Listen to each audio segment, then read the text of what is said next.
Experience 11 days of Grand Europe trip with easy EMI of rupees 25,000 only with GT Holidays. இன்னும் இது வந்து ஒரு வரலாறு காணாதன்ற வார்த்தைகளை நம்ம பயன்படுத்தக்கூடாது. ஏன்னா இனிமேல் நடக்க போகிறது எல்லாமே வரலாறு காணாத விஷயங்கள் தான் நடக்கும். இப்போ 2022 பெஞ்ச மழை, அப்போ வந்து நம்ம மழைநீர் வடிகால் நல்லா வேலை செய்யுதுன்னு சொன்னது. மழைநீர் வடிகாலுக்கு ஒரு எல்லை இருக்குது. அவாட்டு நகரத்தை வளர்த்துக்கிட்டே போவேன், பிரச்சனை வரக்கூடாது, வராது, இந்த இன்ஜினியரை நம்பு, அந்த ஐஐடியை நம்புன்னு சொல்கிறான்.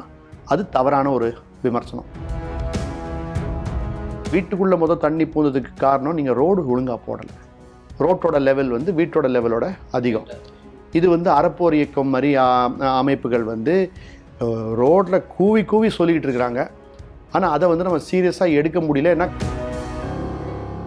சென்னையில் எடுத்திங்கனாக்கா இந்த 2 நீர்நிலைகளையும், பள்ளிக்கரணை, கொசத்தலையோட நீர்நிலை, இந்த 2 நீங்கள் வந்து தப்பு தான் அதிகமாக செஞ்சுருக்கீங்க. வெட்லேண்ட் மிஷன் சொன்னால் மட்டும் போகாது.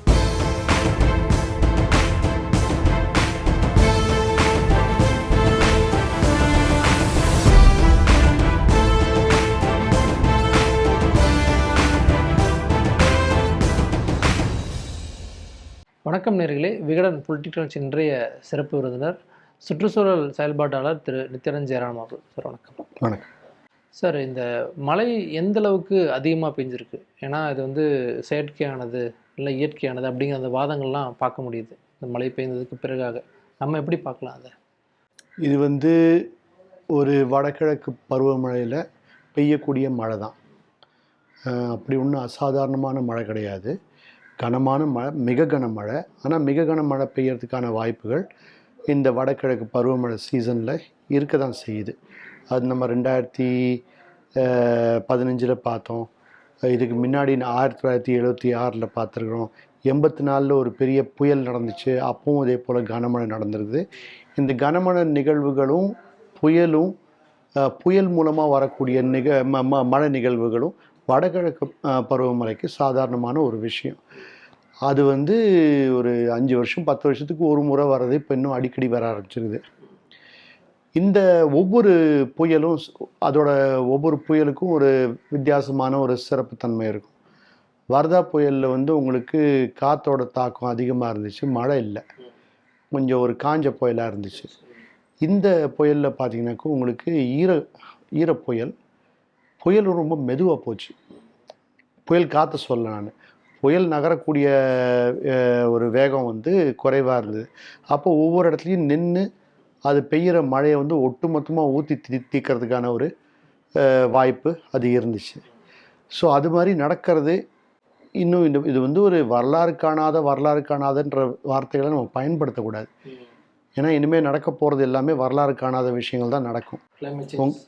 கிளைமேட் சேஞ்சினால மட்டும் கிடையாது, நம்ம வரலாறு காணாத நகர வளர்ப்பு நம்ம பண்ணிருக்கிறோமே, வரலாறு காணாத தப்புகளை நம்ம இந்த நகரத்தில் செஞ்சுருக்கோம். அதை பற்றி பேசுவோம். ஏன்னா நீங்கள் வந்து இயற்கையை நீங்கள் கட்டுப்படுத்த முடியாது. நீங்கள் உங்களோட நகர அமைப்பு, நகர வளர்ச்சி, இந்த விஷயங்களை உங்களால் கட்டுப்படுத்த முடியுமான்னு கேட்டனாக்கி இல்லைன்னு தான் சொல்கிறாங்க. ஏன்னா ரியல் எஸ்டேட்டோட வளர்ச்சி வந்து அது நம்மளால் கட்டுப்படுத்த முடியாதுப்பா. அது வந்து க்ரோத் வந்து இல்லைன்னு சொல்ல முடியாது, க்ரோத் பண்ணாமல் இருக்க முடியாது. என்னமோ க்ரோத் வந்து ஒரு இயற்கை, ஒரு புயல் மாதிரி, அதுவும் ஒரு புயல், ஒரு மனிதர்களால் உருவாக்கப்பட்ட ஒரு புயல் மாதிரி தான் இந்த வளர்ச்சியும் போயிட்டுருக்குது. ஸோ நம்ம கவனம் கொடுக்க வேண்டியது நம்மளோட கண்ட்ரோலில் இருக்கக்கூடிய விஷயங்களை நம்ம கட்டுப்படுத்துகிறோமா இல்லையா. அதுக்கு வந்து நேர்மை தேவை, உண்மைத்தன்மை தேவை. அதை நம்ம வந்து ஒரு பொது வாழ்க்கையில் கொண்டு வந்தோம்னா, பொதுமக்களும் சரி, அரசில் இருக்கக்கூடியவங்களும் சரி, அது பொது வாழ்க்கையில் கொண்டு வந்தோம்னாக்கா நம்மளுக்கு இந்த பிரச்சனை என்ன அப்படின்றது தைரியமாக அதை வந்து நம்ம கண்டு அறியறதுக்கு ஒரு பக்குவம் கிடைக்கும். சார் 2015, 2023 இதுதான் கம்பேரிட்டிவாக பண்ணுறாங்க. அந்த கம்பேரிசன் கரெக்டாக சார்? நீங்கள் கம்பேர் பண்ணி உங்களுக்கு வந்து என்ன கிடைக்க போகுதுன்னு சொல்லிட்டு எனக்கு தெரியல. அது நீங்கள் கம்பேர் பண்ணி அதில் வந்து ஒரு போட்டி இந்த புயல் பெருசா அந்த புயல் பெருசான்றதா அர்த்தம் கிடையாது. அவங்க லாஸஸை கம்பேர் பண்ணுறாங்க. நீங்கள் லாஸஸில் கம்பேர் பண்ணாதீங்க. எனக்கு வந்து ஒரு வண்டி போச்சுனாக்கா, என்னோட அந்த ஒரு சைக்கிள் போச்சுன்னா அந்த சைக்கிள் தான் வாழ்வாதாரம்னா, இப்போ போனோம் 2015 இதோட அதிகமாக இழந்தவங்க இருக்காங்கன்னா, ஏன்னா அதை பற்றி கவலை இல்லை. எனக்கு வந்து என்னோட வாழ்க்கையை திரும்பி வந்து ஒரு நிமிர்ந்து நிற்கிறதுக்கான ஒரு வாய்ப்பை நான் இழந்துடுறேன். அப்போ நம்ம இந்த மாதிரி கம்பேர் பண்ணும்போது என்ன ஆகிடுதுன்னா, ஒரு தனி மனுஷனோட ஒரு வலியை வந்து நம்ம புரிஞ்சிக்க முடியாத ஒரு நிலையாக நம்ம தள்ளப்படுறோம். அரசு பார்க்க வேண்டிய ஒரு விஷயம், ஊடகங்கள் பார்க்க வேண்டிய விஷயம், இந்த தனி மனுஷங்களுக்கு ஒரு என்ன மாதிரி ஒரு பாதிப்பு ஏற்பட்டுருக்குது, அந்த பாதிப்புலேருந்து வெளியே வரத்துக்கு என்னென்ன வேலைகள் செய்ய வேண்டும். அதில் நீ இது பரவாயில்லப்பா, உனக்காவது வீடு தான் போச்சு, அவங்களுக்கு வீடு போச்சு, கார் போச்சு, பங்களா போச்சு, இது போச்சுன்னு சொன்னால் படுறவனுக்கு வந்து அந்த வலி இன்னும் அதிகமாக உணர்வாங்க. இதில் கம்பேர் பண்ணக்கூடாது. 2015 ஃப்ளட்டுக்கு அப்புறம் ஒரு ஒரு மீட்டிங்கில் எல்லாருமே பேசினீங்க இந்த விஷயங்கள்லாம் இந்த சிட்டியில் மாற்றணும் அப்படின்ட்டுலாம். ஏதாவது மாறி இருக்கா சார் இந்த 8 ஆண்டுகளில்? இல்லை, இன்னும் தீவிரமாக தான் அந்த விஷயங்கள் நடந்துருக்குது. ஆமாங்க, கீழ் நோக்கி இழுத்துட்டு போயிட்டாங்க கீழ் நோக்கி, அதாவது செஞ்ச தப்புகளே இன்னும் தீவிரமாக தான் செஞ்சுக்கிட்டு இருக்கிறோம். இப்போ உதாரணத்துக்கு நம்ம வந்து சென்னையிலேயே இருக்கக்கூடிய பள்ளிக்கரணை, எண்ணூர், இப்போ நீங்கள் இந்த வெள்ளை மேப் பார்த்தீங்கன்னாக்கா இந்த கொசஸ்தலையார் வட சென்னை பகுதியும் பள்ளிக்கரணை பாதுகாக்கக்கூடிய தென் சென்னை பகுதி, இந்த 2 பகுதியில் தான் அதிகமான பாதிப்பு. இந்த 2 பகுதியில் தான் உங்களுக்கு அதிகமான ஆக்கிரமிப்பு. இந்த 2 பகுதியில் தான் உங்களுக்கு புது ஆக்கிரமிப்புகளும். அதாவது 2015க்கு அப்புறம் ரொம்ப தீவிரமாக 2015 டிசம்பர் 2ஆம் தேதி 3ஆம் தேதி மழை பெஞ்சுது. டிசம்பர் 15 10 நாளுக்கு இடைவேளை பிறகு காமராஜர் துறைமுகம் அங்கே ஆற்றுக்குள்ளே மண்ணை கொட்ட ஆரம்பித்தாங்க. அதுக்கப்புறம் அதே போல் டான்ஜெட்கோ அங்கே வந்து ஆற்றுக்குள்ளே மண்ணை கொட்டி மின் கோபுரங்கள் எக்ஸ்பேண்ட் பண்ணுறங்கிற பேரில் எக்ஸ்பேண்ட், புது கட்டமைப்பு தேவை, வளர்ச்சிக்கு கட்டமைப்பு தேவை. அது தேவையா இல்லையான்றது தனி விவாதம். ஆனால் அந்த கட்டமைப்பு நீங்கள் எங்கே வைக்க போகிறீங்க? ஆற்றுக்குள்ளேயே வைப்பீங்க. அந்த ஆற்றுக்குள்ளே நீங்கள் வந்து ஒரு 100-125 மின் கோபுரங்களை வச்சுருக்கீங்க. அதை வந்து உங்களுக்கு தனியார் நிலத்துலையோ காஞ்ச நிலத்துலையோ அங்கே வைக்க முடியாதா? எவ்வளோ விஷயத்துக்கு நீங்கள் வந்து நிலத்தை கையகப்படுத்துறீங்க. மின் கோபுரங்கள் தேவைனாக்கா அதை வந்து நீங்கள் நிலத்தில் வைங்க. எதுக்கு தண்ணிக்குள்ளே வைக்கிறீங்க? ஏன்னா நீங்கள் தண்ணி போகிற பாதையை சும்மா தான் கிடக்குது புறம்போக்கு, அது வேஸ்ட்டு, அதில் மின் கோபுரங்களாச்சும் போடலாம் அப்படின்னு சொல்லிட்டு போடும்போது நீங்கள் தண்ணி அந்த ஆறு வந்து அந்த ஆறு வெறும் தண்ணியை வடிக்கக்கூடிய ஒரு விஷயம் மட்டும் கிடையாது. மீனவர்களோட கண்ணோட்டத்தில் அந்த ஆறு வந்து ஒரு தாய், ஒரு உயிர் சூழலுக்கான ஆதாரம், வாழ்வாதாரம், அடையாளத்துக்கான ஆதாரம் எல்லாமே அந்த ஆறு தான். ஆனால் ஒரு சிவில் இன்ஜினியர் பிடபிள்யூடி பார்க்குற ஒரு கண்ணோட்டத்தில் ஆறு தண்ணியை கொண்டு போய் சேர்க்கும். அந்த ஒரு கண்ணோட்டத்தில் கூட நீங்கள் ஆறுக்கு செய்யக்கூடாத தவறுகளை நீங்கள் ஆறில் செஞ்சுருக்கிறீங்க. அங்கே இவ்வளோ தூரம் நீங்கள் ஆக்கிரமிச்சிங்கன்னா தண்ணி எங்கே போய் நிற்கும்? உங்கள் வீட்டுக்குள்ளே நிற்கும். தண்ணி வடிகிறதுக்கு வழி கிடையாது. ஏன்னா தண்ணி பாதுகாப்பாக நின்று வடியக்கூடிய இடத்த தான் அந்த பகுதி மீனவர்கள் பரவல்னு சொல்லிட்டு ரொம்ப அழகான ஒரு பேரில் சொல்கிறாங்க. தண்ணி பரவி நிற்கக்கூடிய இடம் பரவல். பரவலை நீங்கள் வந்து புறம்போக்கு நீங்கள் கெட்ட வார்த்தையை மதித்து அந்த இடத்த நீங்கள் ஆக்கிரமிச்சிருக்கீங்க. இப்போ அந்த இடம் திரும்பி உங்களுக்கு பதில் கொடுக்குது. தண்ணி நிற்கிறதுக்கு இடம் இல்லை, வீட்டுக்குள்ளே தண்ணி வந்துடுது. அந்த தண்ணி வடிகிறதுக்கு நேரம் ஆகும். சார், முன்பை விட இந்த முறை வடசென்னை அதிகமாக பாதிக்கப்பட்டிருக்கு அப்படிங்கிற பார்வையை நம்ம பார்க்க வேண்டியதாக இருக்குது. தண்ணி வந்து அதிகமாக உள்ளே வந்தது காரணம் வந்து நீங்கள் சொன்ன விஷயங்கள் தானா, அதை தவிர்த்து வேறு ஏதாவது இருக்கா சார்? இல்லை. ஸோ எந்த விஷயத்துக்கும் ஒரே ஒரு விஷயம் மட்டும் காரணமாக இருக்காது. இது வந்து இதில் சொல்லுவாங்க இங்கிலீஷில் த பர்ஃபெக்ட் ஸ்டார்ம்னு சொல்லிட்டு. ஒரு சரியான ஒரு புயல், அந்த புயலில் வந்து சேரக்கூடாத எல்லா விஷயமும் ஒரே நேரத்தில் வரும்போது உங்களுக்கு ரொம்ப ஒரு டேஞ்சரான ஒரு சூழ்நிலையை ஏற்படுத்தும். அப்போ அதில் வந்து நிறைய விஷயங்கள் நம்ம கட்டுப்பாட்டில் இல்லாத விஷயங்களாக இருக்கும். இப்போது அந்த புயல் வந்து இந்த இடத்துல மெதுவாக போகுது. அப்போ கடலோட தாக்கம் இன்னும் அதிகமாக இருக்கும். கடலோட இந்த ஸ்டார்ம் சர்ஜ் அப்படிம்பாங்க, கடலோட பாய்ச்சல் அது இன்னும் அதிகமாக இருக்கும்போது ஆறுக்குள்ளே அது இன்னும் தள்ளும். கடல் தள்ளிச்சுனாக்கா ஆறு விட்டு தான் கொடுக்கணும், அதுக்கு வழி கிடையாது. அப்போ ஆறில் எவ்வளோ தான் தண்ணி நின்னாலும் கடல் அதை ஓகே சொல்கிற வரைக்கும் அதுக்கு வாய்ப்பு கிடையாது. தினமும் ஒரு நாளைக்கு 2 வாட்டி கடல் பாயும். இந்த புயல் இங்கேயே நின்றதுனால அந்த 2 வாட்டி பாயறதை தவிர அது திரும்பி வத்தும்போது முழுமையாக வத்தாமல் அரை வத்தல் தான் ஆகுதுன்னா உங்களுக்கு தண்ணி வடிஞ்சு போகிறதுக்கான வழிகள் கம்மியாக இருக்கும். 2வது கனமழை ஒரே இடத்துல நிறைய நேரத்துக்கு பெஞ்சிருது. இந்த மழை வந்து 2015 உங்களுக்கு ஒரு குறுகிய காலகட்டத்திலேயே வந்து அதிகமான மழை பெஞ்சுது. இங்கே வந்து ஒரு 24 மணி நேரத்தில் சராசரி 15 நிமிஷம் ஆவரேஜ் எடுத்து பார்த்தீங்கன்னாக்கா அது பெஞ்சிக்கிட்டே இருந்தது. ஸ்டெடி பட் மாடரேட் ரெயின், நீண்ட நேரத்துக்கு, ஆனால் கொஞ்சம் கம்மியான மழை. உங்களுக்கு குறைவு நேரத்தை ரொம்ப அதிகமாக பெய்யறதும் இருக்கலாம், நீண்ட நேரத்துக்கு ரொம்ப கம்மியாக பெஞ்சுன்னா பிரச்சனை கிடையாது. இப்போ 2022 பெஞ்ச மழை, அப்போ வந்து நம்ம மழைநீர் வடிகால் நல்லா வேலை செய்யுதுன்னு சொன்னது. மழைநீர் வடிகாலுக்கு ஒரு எல்லை இருக்குது. ஒரு சிலர் சொல்கிறது இது வந்து ட்ரெய்லர், முழு படம் இனிமேல் தான் வர இருக்குது, அது வந்துக்கிட்டு தான் இருக்கும். அதுக்கு நம்ம தயாராக இருக்கிறோமா அப்படின்ற விஷயத்துக்கு அந்த தயாரில் வந்து ஒரு பக்கத்தில் இந்த விஷயம் இந்த வருஷத்தோட இதில் பார்த்தீங்கன்னாக்கா வார்னிங்ஸ் நல்லா இருந்துச்சு. அரசு சைட்லேருந்து பார்த்தீங்கன்னாக்கா முன்கூடியே அவங்க வந்து இதை எதிர்பார்த்து தான் அவங்களோட டீம்ஸை வந்து ரெடியாக வச்சுருக்கிறாங்க. ஸோ அதுவும் வந்து ஒரு நல்ல ஒரு விஷயந்தான். ஆனால் மழை வந்த பிறகு எங்கே போகிறது என்ன பண்ணுறது அப்படின்ற ஒரு கோஆர்டினேஷனில் ஒரு மிஸ்மேனேஜ்மெண்ட் இருந்துச்சு. இல்லாட்டி போதுமான அளவுக்கு மேனேஜ்மெண்ட் இல்லை. ரொம்ப கடினமான வேலை இது. நான் சும்மா சொல்ல, நீங்கள் வந்து பண்ணல அப்படின்னு சொல்லிட்டு நான் ஒரு குற்றச்சாட்டாக சொல்ல. நான் இது வந்து அங்கே இருக்கக்கூடிய எல்லா அதிகாரிகளும் எல்லா ஊழியர்களும் கடுமையாக வேலை செஞ்சுருக்கிறாங்க. செஞ்சும் இதை வந்து நம்ம கட்டுப்படுத்த முடியல. ஸோ அப்போது நம்ம அடுத்ததாக நம்ம பார்க்க வேண்டியது வர வருஷங்களில் இதை வந்து மோசமாக ஆக்காத நிலையில் நம்ம என்ன செய்ய முடியும், ரெண்டாவது இதை பெட்டர் ஆக்கக்கூடிய வழியில் என்ன செய்ய முடியும்.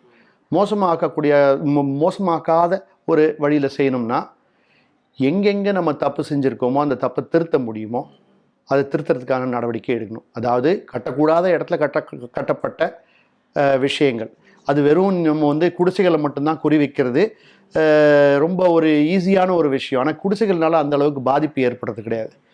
நீங்கள் வந்து ஒரு பெரிய பில்டிங் கொண்டு போய் ஆத்தோரமாக வைக்கிறீங்க, இல்லாட்டி ஒரு எக்ஸ்பிரஸ்வே ஒன்று போடுறீங்கன்னா அது ஏற்படுத்துகிற தாக்கமும் தண்ணியில் அடிச்சுட்டு போகிற குடிசை ஏற்படுத்துகிற தாக்கமும் வெவ்வேறு.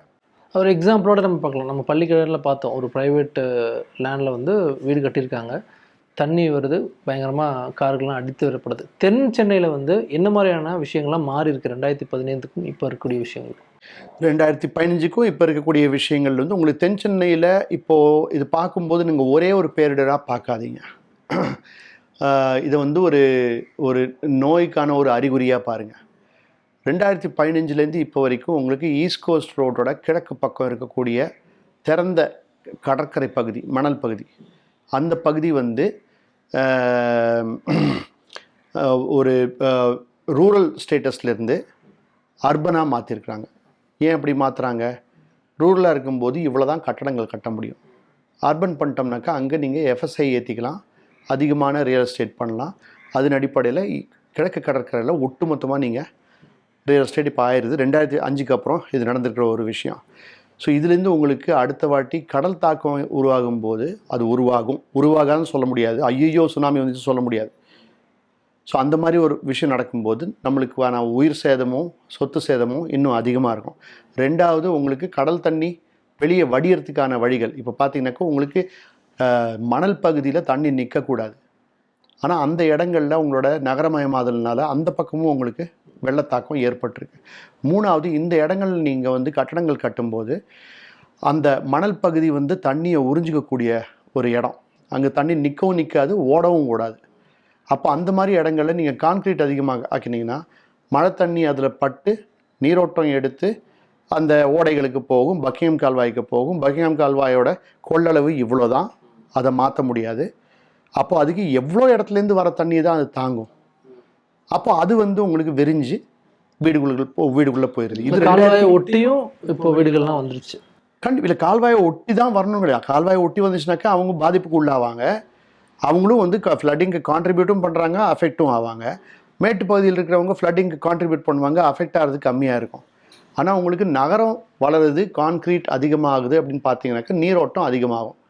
அந்த நீரோட்டத்தை கட்டுப்படுத்துறதுக்கு, அந்த நீரோட்டம் நீங்கள் கேரி பண்ணுறதுக்கு நீங்கள் ஸ்டார்ம் வாட்டர் ட்ரெயின் வச்சா கூட உங்களோட மேஜர் ட்ரெயின்ஸ் இருக்குது பாருங்கள், பக்கிங்ஹாம் கால்வாயோ இல்லாட்டி அடையாரோ, கோவளம் முகத்வாரமோ, கொசஸ்தலை, கூவம், இதோட கொள்ளளவு லிமிட்டெட். நீங்கள் புது ஒரு ஆறு வந்து நீங்கள் உருவாக்க போகிறதில்ல. அப்போ அந்த எல்லா தண்ணியும் வந்து சேரக்கூடிய இடமே வந்து உப்பி கிடக்குதுன்னா அதில் நீங்கள் தண்ணி வராது. மாறாக இந்த விரிவான பரந்த அந்த ஒரு ஆறு அந்த மழைநீர் கால்வாயை பயன்படுத்தி திரும்பி உங்கள் வீட்டுக்குள்ளே போகும். ஸோ ஆறும் கடலும் உங்கள் வீட்டுக்குள்ளே போகிறதுக்கு வழி நீங்கள் ஸ்டார்ம் வாட்டர் ட்ரெயின் வழியாக நீங்கள் செஞ்சு வச்சிடலாம். ஸோ நீங்கள் பார்க்க வேண்டியதுனாக்க ஸ்டார்ம் வாட்டர் ட்ரெயின் நல்லதா கெட்டதான்றது விஷயம் கிடையாது. ஸ்டார்ம் வாட்டர் ட்ரெயினுக்கு ஒரு ரோல் இருக்குது. ஆனால் ஸ்டார்ம் வாட்டர் ட்ரெயின் எல்லா பிரச்சனையும் தீர்த்து வைக்கும்னு சொல்லிட்டு நினச்சிங்கனாக்கா உங்களை மாதிரி ஒரு முட்டாள் இருக்க முடியாது. ஏன்னா ஸ்டார்ம் வாட்டர் ட்ரெயின் ஒரு குறிப்பிட்ட மழை தாக்கலுக்கு அதை இது கொடுக்க முடியும். ஒரு குறிப்பிட்ட நகரமயமாதலோட டென்சிட்டிக்கு அது ஒரு பதிலாக இருக்க முடியும். நான் பாட்டு நகரத்தை வளர்த்துக்கிட்டே போவேன், பிரச்சனை வரக்கூடாது, வராது, இந்த இன்ஜினியரை நம்பு, அந்த ஐஐடியை நம்புன்னு சொல்கிறான். அது தவறான ஒரு விமர்சனம். மழை நின்று அடுத்த நாள் பார்க்கும்போது தண்ணி வடியலை. அதுக்கான காரணம் அரசு என்ன சொன்னாங்கன்னா, நீங்கள் முன்னாடி சொன்ன மாதிரி கடல் வந்து அந்த தண்ணி எடுத்துக்கல. இல்லை, அது மட்டும் கிடையாது. ஏன்னா இது உங்களோட புயல் போன பிறகு பத்த பாசல் நல்லாவே இருந்திருக்கு. இல்லாட்டி உங்களுக்கு கடலுக்குள்ளே இவ்வளோ தூரம் இது பரவி இருக்காது எண்ணெய். ஸோ எண்ணெய் இவ்வளோ தூரம் பரவி இருக்குன்னா 4ஆம் தேதி இந்த நைட்டு 3ஆம் தேதி நைட்டு 4ஆம் தேதி விடிகாலையில் தண்ணி திறந்து விட்டுருக்குறாங்க. இல்லாட்டி தண்ணி திறந்து வந்துடுது, அந்த எண்ணெய் வந்துருக்குது. அது 2 நாள் 1 நாள் 2 நாள் போகாமல் இருந்துக்கலாம். ஏன்னா கடல் வந்து அப்பவும் ஆக்ரோஷமாக இருந்துச்சு. 5ஆம் தேதி 5ஆம் தேதிக்குள்ளே அந்த கடலோட ஆக்ரோஷம் கம்மியாயிட்டு இங்கே மீனவர்கள் சொல்லுவாங்க தென்னல் அப்படின்னு சொல்லிட்டு தெற்கு பக்கத்துலேருந்து கடல் காற்று வீசும்போது கடல் படுத்துரும். அப்போ தண்ணியோட வத்தல் வந்து நல்லாவே இருக்கும் புயலுக்கு பிறகு. ஸோ அப்போது அது அந்த இது வந்து புயல் நடந்த இன்றைக்கி 4ஆம் தேதி இன்றைக்கி தண்ணி வெளியே போகாததே சொல்லலாம். அதுக்கு வந்து கடல் காரணமாக சொல்லலாம். ஆனால் அது மட்டும் இல்லாமல் மற்ற இடங்களில் பார்த்தீங்கன்னாக்கா பெரிய காரணங்கள் எதுவுமே கிடையாது. அந்தந்த இடங்களுக்கு சின்ன சின்ன காரணங்கள். வீட்டுக்குள்ளே தண்ணி பூந்ததுக்கு காரணம் நீங்கள் ரோடு ஒழுங்காக போடலை. ரோட்டோட லெவல் வந்து வீட்டோட லெவலோட அதிகம். இது வந்து அறப்போர் இயக்கம் மாதிரி அமைப்புகள் வந்து ரோட்டில் கூவி கூவி சொல்லிக்கிட்டு இருக்கிறாங்க. ஆனால் அதை வந்து நம்ம சீரியஸாக எடுக்க முடியல. ஏன்னா கான்ட்ராக்டருங்கிறது அவங்களும் ஒரு இயற்கையோட ஆற்றல் மாதிரி தான். அந்த லாபியை வந்து கட்டுப்படுத்த முடியாத ஒரு நிலையில் தான் அரசு இருக்குது. 2வது நீங்கள் ஸ்பீட் பிரேக்கர் அங்கங்கே நிறைய இடத்துல பார்த்துருக்கோம், ஸ்பீட் பிரேக்கர் போட்டிருக்காங்க. அந்த ஸ்பீட் பிரேக்கர் தான் காரணம். அந்த இடத்துல தண்ணி வடியாமல் இருக்கிறதுக்கு ஸ்பீட் பிரேக்கர் காரணம். எவ்வளோ சின்ன விஷயம் பாருங்கள். இன்னொரு இடத்துல பார்த்தீங்கன்னாக்கா ஒரு பெரிய அப்பார்ட்மெண்ட் காம்ப்ளெக்ஸ் இருக்கும், அவன் மேடு உருட்டிட்டான், ஒரு பெரிய செவுறு போட்டிருப்பான், அந்த செவுறு வந்து தண்ணியை போக விடாமல் தடுத்து நிப்பாட்டுது. இதுக்கும் கடலுக்கும் என்ன சம்பந்தம்? இங்கே வந்து திட்டமிடலும் அந்த பிளான் அப்ரூவல் கொடுக்கறதுக்கும் பாதுகாப்புக்கும் எந்த விதமான சம்மந்தமே கிடையாது. டிடிசிபி அப்ரூவ்ட் லே அவுட்னாக்கா பாதுகாப்பான லே அவுட்டு அப்படின்னு சொல்லிட்டு நினச்சி வாங்கினா நம்ம ஏமாந்துருவோம். அப்போ டிடிசிபியோட அப்ரூவலுக்கு எந்த விதமான ஒரு துட்டை தவிர வேறு எந்த விதமான ஒரு ப்ராசஸும் இல்லைன்றதான் வெளியே வருது. சார், குளங்களுடைய கரைகளை வந்து எந்த அளவுக்கு ஸ்ட்ராங் பண்ணியிருக்காங்க? ஏன்னா இப்போ நம்ம வேளச்சேரி அந்த பக்கம் பள்ளிக்கரெல்லாம் பார்க்கும்போது குளத்திலிருந்து தான் வந்து குளம் உடஞ்சி வந்துச்சு அப்படிங்கிற செய்தியும் நம்ம பார்க்க முடிஞ்சு. எந்த அளவுக்கு ஸ்ட்ராங் பண்ணியிருக்காங்க? ஏன்னா அதே இடத்துல தான் வந்து வாக்கிங் போகிறதுக்கான பூங்காவையும் அமைச்சிருக்காங்க பல இடங்களில். இல்லை, அது உடஞ்சி வர்றது ஸ்ட்ராங்காக இல்லைன்றது கிடையாது. எதுவுமே வந்து நம்ம ஒரு தண்ணியோட போராட முடியாது. அப்போ நீங்கள் வந்து முதல் கட்டமாக வேளச்சேரி ஏரிக்குள்ளே ஃபுல்லாக கட்டக்கூடாத இடத்துல ஏகப்பட்டதை கட்டி நீங்கள் வந்து 80% இடத்த வந்து நீங்கள் வீடுகள் போட்டு ஆக்கிரமிச்சிட்டிங்க. இப்போ அதுலேருந்து வரக்கூடிய தண்ணி உரியக்கூடிய இடம் இப்போ தண்ணியை ஒரு வெள்ளமாக மாற்றக்கூடிய ஒரு இடமா மாறி இருக்கு. அந்த ஃபோர்ஸோட ஒரு கரை வருதுனாக்கா கரையை நம்ம தப்பு சொல்ல முடியாது. கரையை கட்டின அந்த இன்ஜினியரும் அந்த அளவுக்கு தப்பு சொல்ல முடியாது. ஸோ நான் என்ன சொல்கிறேன்னாக்கா நம்ம வந்து பார்க்க வேண்டியது அடிப்படை பிரச்சனைகளை நம்ம பார்ப்போம். கரையை வந்து இது பண்ண ஆள் ஒழுங்காக இல்லை அப்படின்னு சொல்கிறது சரியில்லை. இப்போ சிபிசிஎல்லேருந்து என்ன வெளியே வந்திருக்குது, இதுக்கு யார் குற்றவாளி, யார் தவறு செஞ்சுருக்காங்க, யாரை நம்ம இது பண்ணணும் அப்படின்னு கேட்டிங்கனாக்கா நிறைய பேர் இருக்கிறாங்க. மாசு கட்டுப்பாடு வாரியம் வேலை செஞ்சுருதா? ஏன்னா நீங்கள் தானே லைசன்ஸ் கொடுத்தீங்க. லைசன்ஸ் கொடுக்கும்போது எல்லாம் சரியாக இருக்குது, இவங்களுக்கு பாதுகாப்பாக இந்த தொழிற்சாலையை நடத்துறதுக்கு அவங்களுக்கு எல்லா கட்டமைப்பும் இருக்குது. ஒரு கனமழை பெய்யுது, 75 வருஷத்தில் ஒரு முறை பெய்யக்கூடிய ஒரு மழை பெய்யுது. அப்போ அந்த மழையை வந்து தாங்கக்கூடிய தன்மை சிபிசிஎலுக்கு இருக்கணும். சிபிசிஎல் என்ன சொல்கிறான், எங்கள் இதுலேருந்து கசிவு நடக்கலை, மண்ணில் இருந்த எண்ணெய் மட்டும்தான் வந்துடுது. அப்படின்னா அவன் மண்ணில் இவ்வளோ எண்ணெயை கொட்டி வச்சுருக்கானா, அது ஓகேயா? எக்ஸாமின் பண்ணாங்க அப்படிங்கிற கேள்வி இல்லை, அங்கே மண்ணில் கொட்டி வச்சுருக்கான்னா மண்ணில் கொட்டின எண்ணெய் அந்த ஒட்டுமொத்த விஷத்தையும் நிலத்தடி நீருக்குள்ளே தானே கொண்டு போகுது. ஸோ அப்போ அவன் வந்து அவன் என்ன சொல்கிறான்னா, எங்கள் ஃபேக்ட்ரி அசிங்கமான ஃபேக்ட்ரி, மாசடைந்த ஒரு ஃபேக்ட்ரி, மாசடைந்த ஃபேக்ட்ரி தான் நாங்கள் நடத்துகிறோம். அந்த மாசடைந்த ஃபேக்ட்ரி அந்த மழை வந்து சுத்தம் பண்ணி மாசாக்கிறது. ஸோ அப்போ நீ இந்த மாசடைந்த ஃபேக்ட்ரியை நீ இவ்வளோ வாட்டி போய் இன்ஸ்பெக்ட் பண்ணியிருப்ப, இது கண்டுபிடிக்க முடியலையா அவங்களால? சார், 2015 வெள்ளத்துக்கு பிறகாக திட்டங்கள் என்ன மாதிரி விஷயங்கள் தீட்டப்பட்டுச்சு, அது எந்த அளவுக்கு நடைமுறைப்படுத்தப்பட்டிருக்குன்னு ஒரு கேள்வி இருக்குது. இத்தகைய பாதிப்புக்கு பிறகாக என்ன பண்ணலாம்? நீங்கள் சொல்கிற மாதிரி எக்ஸ்பெண்டபிள் பண்ணிட்டோம், குறைந்த அளவிலான தண்ணி தான் வெளியேறும், எல்லாமே இருக்குது. பட் என்ன வந்து அரசு பண்ணணும் இதன் பிறகாக? அதான் சொன்னபடி மக்கள் மத்தியிலும் சரி, அரசு மத்தியிலும் சரி, இது ஒரு கலாச்சாரமாக கொண்டு வரணும். எப்படி ஒரு பேரிடர் வருதுன்னா அந்த பேரிடரை எப்படி நம்ம கையாளணும், எதிர்கொள்ளணும். ரெண்டாவது, இப்போ வந்து எல்லா விஷயத்துலையுமே நம்ம வந்து ஏன் அந்த உணவு விநியோகம் செய்யும்போது ஏன் எல்லாரும் அடிச்சுக்கிறாங்கன்னா, அது போதுமான உணவை நம்ம கொண்டு வந்திருக்க மாட்டோம். ரெண்டாவது, அதில் எல்லாருக்கும் கிடைக்காது அப்படின்ற ஒரு ஆழமான ஒரு நம்பிக்கை. ஸோ இதனால் நம்ம அடிச்சுக்கிறோம். ஜப்பானில் அது நடக்கிறது கிடையாது. அதுக்கு காரணம் அந்த ஒரு கலாச்சாரத்தை நம்ம உருவாக்கியிருக்கிறோம். அந்த மாதிரி கலாச்சாரமாக இங்கேயும் உருவாக்க முடியும். இந்தியாவில் இருக்கிறவங்களோ தமிழர்களோ நம்ம வந்து இயல்புலேயே ஒரு ரவுடி பசங்களாக இல்லை. நம்மளும் நிறையா நல்லவங்க இருக்கிறாங்க, நல்லது செய்யணுன்னு இருக்கிறாங்க, எல்லாருக்கும் போய் சேரணும்னு சொல்லிட்டு விரும்புகிறவங்க இருக்காங்க. அரசுலேயும் அந்த மாதிரி தான் யோசிக்கிறவங்க இருக்கிறாங்க. அப்போ இந்த கலாச்சாரத்தை வளர்க்குறதுக்கான வழிகள் செய்யணும். ரெண்டாவது, தண்ணியை நம்ம மதிக்கிறோமா இல்லையான்ற ஒரு விஷயம். வளர்ச்சியா தண்ணியா அப்படின்னு ஒரு கேள்வி வருது. அப்போ நீங்கள் வந்து அழுத்தம் திருத்தமாக நீருக்கு உரிமை உண்டு, நீருக்கு முதன்மை உண்டு அப்படின்ற ஒரு விஷயத்தை நீங்கள் தினமும் காலையில் எந்திரிச்சு வளர்ச்சியா நீரா, நீருக்கு தான் முதன்மை அப்படின்ற விஷயத்தை நீங்கள் சொல்லணும். இது ஏன்னு கேட்டிங்கனாக்கா, திரும்பி திரும்பி திரும்பி திரும்பி நீங்கள் நீரை குருவிக்கிறீங்க. அதுக்கு வளர்ச்சின்ற பேர் சொல்கிறீங்க, வீட்டு வசதி வேணும்னு சொல்லிட்டு பேசுகிறீங்க, வேலை வாய்ப்பு வேணும்னு சொல்லிட்டு பேசுகிறீங்க. எல்லாத்தையும் சொல்லி இதில் வந்து யார் விட்டு கொடுக்கணுன்னாக்கா இயற்கை விட்டு கொடுக்கணும், நீர் விட்டு கொடுக்கணும் அப்படின்னு சொல்லும்போது அது விட்டு கொடுக்காதுன்ற விஷயத்தை நீங்கள் புரிஞ்சிக்க மாட்டேங்கிறீங்க. அதை நீங்கள் லஞ்சமும் கொடுக்க முடியாது, மிரட்டவும் முடியாது, அதுக்கிட்ட பொய்யும் சொல்ல முடியாது. அப்போ அதுக்கிட்ட நீங்கள் விட்டு தான் கொடுத்தாகணும், நீங்கள் தான் விட்டு கொடுக்கணும். அப்போ அந்த நீருக்கு முதன்மை கொடுக்கணும் அப்படின்னு சொன்னால் என்ன? ஒன்று, நீர் மண்ணுக்குள்ளே போகிறதுக்கான வழிகள் அப்படின்னா நிறைய இடம் திறந்த வெளி இடமா இருக்கணும். நிறைய இடத்த நம்ம மூடியாச்சு. இப்போ பாக்கி இருக்கிற இடத்த மூடுவோமா மாட்டோமா, அதை எப்படி வைப்போம்? ரெண்டாவது, திறந்து இருக்கக்கூடிய இடங்களை நம்ம எப்படி இன்னும் ஆரோக்கியமாக்கலாம். அந்த இடத்துல தாவரங்கள் இருந்துச்சுனாக்கா மழை தண்ணியை உரியக்கூடிய தன்மை இன்னும் அதிகமாக இருக்கும்.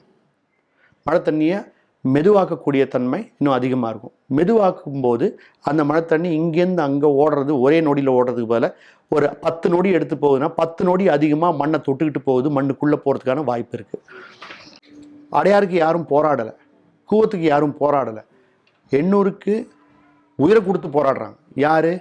அந்த ஆறோட ஒரு உறவு கொண்டாடுறவங்க மீனவர்கள். அப்போ மீனவர்கள் இருக்கிறதுனால அந்த இடத்துல வந்து இந்த எண்ணெய் கசிவு இல்லாட்டி இங்கெல்லாம் நடந்துச்சுன்னா பெரிய விஷயமா பார்த்துருக்க மாட்டாங்க. அடையாளம் நடந்துதான் ஆயிருக்கும். ஏன்னா எம்ஆர்சி நகர் வரைக்கும் வந்துடுது, அது வரக்கூடாத இடத்துக்கு வந்துடுது. எண்ணூர் பகுதியில் இன்னும் ஒரு ஒர்க்கிங் ரிவர் அது. ஸோ அந்த மாதிரி ஒரு இடத்துல வந்து இந்த மாதிரி நம்ம ரிலேஷன்ஷிப்ஸ், உறவுகள், அதை வளர்க்குறதுக்கான வழிகள் இருந்தால் தான் வந்து மக்களும் பேசுவாங்க. கண்டிப்பாக மற்ற இடங்களும் இப்போ சித்தலப்பாக்கத்தில் வந்து ஒரு ஏரி இருக்குது, அதை சுற்றி இருக்கிறவங்க வந்து இந்த ஏரி மேலே ஒரு நல்ல உறவு வச்சுருக்காங்க. அப்போ அதை வந்து கெடாமல் பார்க்குறதுக்கு அந்த ஊருக்காரங்க தான் பண்ண முடியும், அரசுனால பண்ண முடியாது. அரசு உதவ முடியும், ஆனால் ஊருக்காரங்க முன்னாடி நினைக்க கண்டிப்பாக அரசில் இருக்கக்கூடிய நல்லவங்களோட கையும் பலமாகும். மூணாவது என்ன பண்ணோம்னாக்கா, அரசு இந்த தன்னார்வலர்கள் அதோட பங்கு 2015 ரொம்ப அதிகமாக இருந்துச்சு. அவங்களோட கோஆர்டினேஷனும் ரொம்ப அதிகமாக இருந்துச்சு. இந்த வருஷம் அது கொஞ்சம் கம்மியாக இருக்கும். அதுக்கு பல காரணங்கள் இருக்கலாம். ஓய்ஞ்சு போயிருக்கலாம். நம்ம வருஷம் அடி வாங்கிட்டு இருக்கிறோம். வர்தா புயல், எண்ணெய் கசிவு, இது அதுன்னு சொல்லிட்டு. ஸோ அதில் வந்து ஒரு தோய்வு இருக்கலாம். அதை வந்து நம்ம திரும்பி எப்படி அந்த வாலண்டியர் நெட்வொர்க், அது சிட்டிசன்ஸ்க்கும் நம்மளுக்கும் ஒரு ரோல் இருக்குது.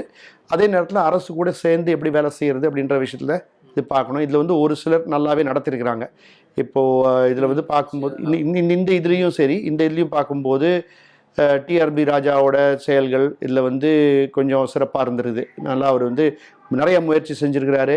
ஸோ அதெல்லாம் இருக்குது. ஸோ எல்லாருக்குமே வந்து யாருக்கும் இந்த இதில் வந்து மக்களை இந்த இதுக்கு கஷ்டத்தில் போடணும் அப்படின்ற ஒரு எண்ணம் கிடையாது. ஆனால் அதே நேரத்தில் நம்ம இந்த தண்ணி போன பிறகு திரும்பி பழையபடி ரியல் எஸ்டேட் வேலை ஆரம்பிச்சிட்டோம்னா அதுக்கப்புறம் மக்கள் மன்னிக்க மாட்டாங்க. அப்போ நீங்கள் வந்து திட்டங்கள் நீங்கள் கேட்டீங்க, என்ன திட்டங்கள் அறிவிச்சிருக்காங்கன்னு சொல்லிட்டு. வெட்லேண்ட் மிஷன் அப்படின்னு சொல்லியிருக்காங்க, கிளைமேட் மிஷன் அப்படின்னு சொல்லியிருக்காங்க. இதை பற்றி அதிகமான மீடியா பப்ளிசிட்டியும் வந்துருக்குது. களத்தில் என்ன செஞ்சுருக்கீங்க? சென்னையில் எடுத்திங்கனாக்கா இந்த 2 நீர்நிலைகளையும், பள்ளிக்கரணை, கொசத்தலையோட நீர்நிலை. இந்த 2 நீங்கள் வந்து தப்பு தான் அதிகமாக செஞ்சுருக்கீங்க. வெட்லேண்ட் மிஷன் சொன்னால் மட்டும் போகாது. அந்த நேஷ்னல் கிரீன் ட்ரைபியூனல் கிளியராக சொல்லியிருக்காங்க, wetland mission, wetland authority Ennore ஒட்டுமொத்த பரவலையும் ஒரு சிறப்பு முக்கியமான நீர்நிலையாக அறிவித்து அதுக்கான பாதுகாப்புக்கு ஒரு டீட்டெயில்டு விரிவான திட்ட அறிக்கையை 6 மாதத்துக்குள்ளே, அதாவது போன வருஷம் டிசம்பருக்குள்ளே கொடுத்தாகணும்னு சொல்லியிருக்காங்க. இன்னும் டெண்டர் கூட போடலைங்க. இந்த இடையில அங்கே வந்து கிட்டத்தட்ட ஒரு 100 ஏக்கர் மின் கோபுரம் போட்டு ஆக்கிரமிச்சிருக்காங்க. இது எப்படிங்க மன்னிக்க முடியும்? இது தெரியாமல் செய்கிற ஒரு விஷயம் கிடையாது இல்லையா? ரொம்ப விரிவாகவே பாதிப்புகள் என்ன, அரசு என்ன பண்ணணும் அப்படிங்கிறத குறிப்பிட்டு சொல்லியிருக்கீங்க. நன்றி sir. Experience 11 days of Grand Europe trip with easy EMI of rupees 25,000 only with GT Holidays, South India's #1 travel brand. உலகம் ரொம்ப வேகமாக போய்கிட்டு இருக்கு. நம்ம அப்டேட் ஆகலைன்னா, நம்மளை சுற்றி என்ன நடக்குதுன்னு நம்ம தெரிஞ்சுக்கலைன்னா காணாமல் போயிடுவோம். அரசியல், சினிமா, முதலீடு, ஆன்மீகம், விவசாயம் உள்ளிட்ட அனைத்தையும் விரல் நுனியில தெரிஞ்சுக்க விகடன் ஆப்பை டவுன்லோட் பண்ணுங்க. விகடன் டிஜிட்டல் இதழில் சப்ஸ்கிரைப் பண்ணுங்க. லிங்க் டிஸ்கிரிப்ஷனில் இருக்கு. நன்றி.